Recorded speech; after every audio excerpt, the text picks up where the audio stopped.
সবাই ready? Ready. বিজেপির সংকল্পপত্রের প্রথম শর্ত ছিল ক্ষমতায় এলে আরজি করের ফাইল খুলব। আরজি করের ফাইল খুলল। তিনজন দুদে আইপিএস যারা একসময় কলকাতা সহ বাংলায় দাপটের সঙ্গে সবাইকে প্রভাবিত করে কাজ করেছেন, তিনজন সাসপেন্ড। যে ঘটনা ঘটেছে এত বেদনাদায়ক, আর সেটাকে যেভাবে চেপে দেওয়া হয়েছে, বাংলার প্রত্যেকটি মানুষ ব্যথিত। লক্ষ লক্ষ মানুষ এর বিরুদ্ধে প্রতিবাদ করেছেন ক্যান্ডেল হাতে নিয়ে, কিন্তু তাও সেই পরিবার ন্যায় পায়নি।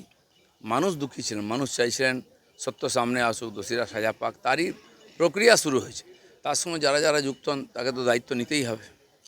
একই দিনে আরও একজন দুদে পুলিশ কর্তা সাসপেন্ড, তার নাম শান্তনু সিনহা রয়, আজীবনের জন্য সাসপেন্ড।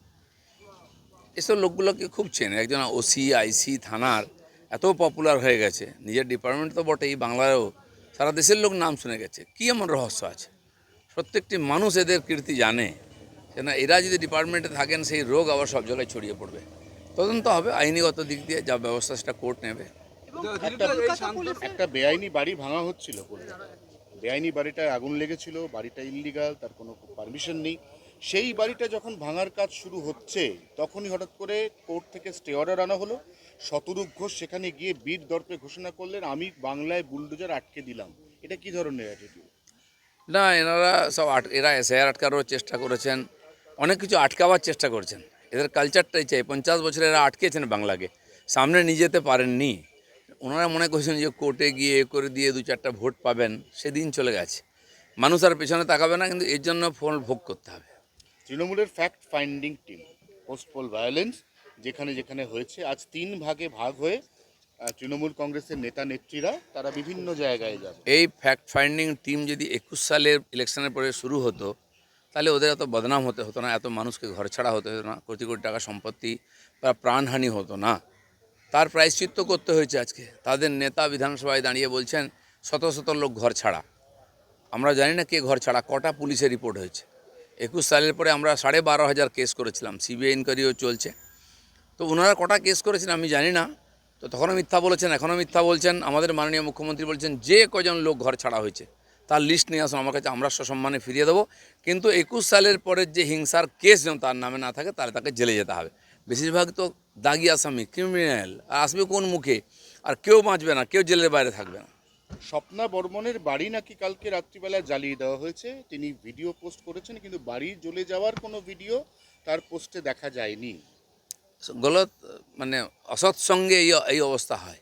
সম্মানীয় একজন অ্যাথলিট, তাকে সম্মানের সঙ্গে থাকা উচিত, তাকে রাজনীতির মধ্যে পড়া উচিত নয়। কমপক্ষে এই ধরনের যারা খুব নিম্নমানের লোক, যাদের সঙ্গে ওনার মেশা মানায় না, উনি সম্মানের সঙ্গে দেশের জন্য লড়াই করুন। আমরা সঙ্গে আছি। চিংড়িহাটের মেট্রোর কাজ শুরু হয়েছে। আমরা কথা দিয়েছিলাম, করে দেখিয়ে দিচ্ছি। 1 সপ্তাহ হয়নি সরকারের বয়স। ভগবান শ্রীকৃষ্ণ যেমন 6 দিনের মধ্যে পুতনা বধ করেছিলেন, তো পুতনা, হিড়িম্বা যত আছে, বকাসুর, মঘাসুর, অঘাসুর সব বধ হবে। কাউকে ছাড়বো না আমরা। আমাদের মুখ্যমন্ত্রী যে স্পিডে কাজ করছেন, বিরোধীরা বুঝতেই পারছে না কোথায় ঘর সামলাবে, কি করবে। বাংলার মানুষ খুব খুশি, আশীর্বাদ করছেন। আর আমরা পুরোপুরি আমাদের মাননীয় মুখ্যমন্ত্রীর সঙ্গে আছি। তিনি যেভাবে এগোচ্ছেন, বাংলা তাকে পুরো আশীর্বাদ দিয়েছে। শুধরোতে না চেয়েও 1 ঘন্টা বাদে শুধরে গেল রাজাবাজার। কালকে রাজাবাজারে পিলপিল করে কিশোর বাহিনী, যারা বিভিন্ন জায়গাতে এই শামশেরগঞ্জ থেকে শুরু করে এই কিশোর বাহিনী তারা তাণ্ডব চালিয়েছিল। রাজাবাজারেও তারা কালকে এসে রাস্তায় বসে পড়ে দাবি তোলে যে এখানেই নামাজ পড়বো জুম্মাবারে। পুলিশের তেভার দেখে তারা 40 মিনিটের মধ্যে রণভঙ্গ দেয়, মসজিদের ভিতরে গিয়ে নামাজ পড়ে। ওরা যেন ভুলে না যায়। ভুল সময়ে জন্মেছে তো, সেই জন্য প্র্যাকটিসটাও ভুল হয়ে গেছে। কিন্তু ভুলে যাবো না, যার সরকারটা পাল্টে গেছে। যে যত বড় হোক হনু, কাউকে ছাড়া হবে না। তো খোদা মেহরবান, তো গাধা পাহলবান, অনেক গাধা পাহলবান হয়েছিল, সব গাধাকে ঢোকানো হবে। এখন বুঝিয়ে দেওয়া হয়েছে একটা গাধা, তার বেশি নয়। সে নেতা হোক আর অভিনেতা হোক, সে অনুগামী হোক, প্রতিগামী হোক, যেই হোক, ভুলে যায় যেন বিজেপির ইতিহাস সারা ভারতবর্ষে আছে। পিঠের চামড়া গুটিয়ে না, হাতে দিয়ে দেওয়া হবে। অভিষেক বন্দ্যোপাধ্যায়ের বিরুদ্ধে এফআইআর হবেই তো। এত বড় দুর্নীতি ঘোটালা, যেটা সাধারণ মানুষ বলতো, আপনারা বলতেন, তার তথ্য জোগাড় করছি আমরা। যেমন যেমন আসবে সবার নামে কেস হবে, সবাইকে প্যারেড করাবো। সবে তো প্রাক্তন মুখ্যমন্ত্রী কোর্ট প্রায় কী বলে প্যারেড শুরু করেছেন। তিনি যে কালো কোট পরেছেন, সেটা পরার অধিকার আছে কিনা তারও প্রশ্ন আছে, প্রশ্ন উঠেছে।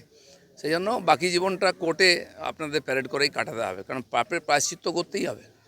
হাসপাতাল থেকে দালালরাজ উৎখাত, পরিষেবা সচল করতে, রেফার রোগ বন্ধ করতে জোরালো দাবাই মুখ্যমন্ত্রী শুভেন্দু অধিকারী। গতকাল বৈঠক করছেন। করেছিলেন আমাদের মুখ্যমন্ত্রী রাস্তা বার করেছেন দালাল বন্ধ করার জন্য।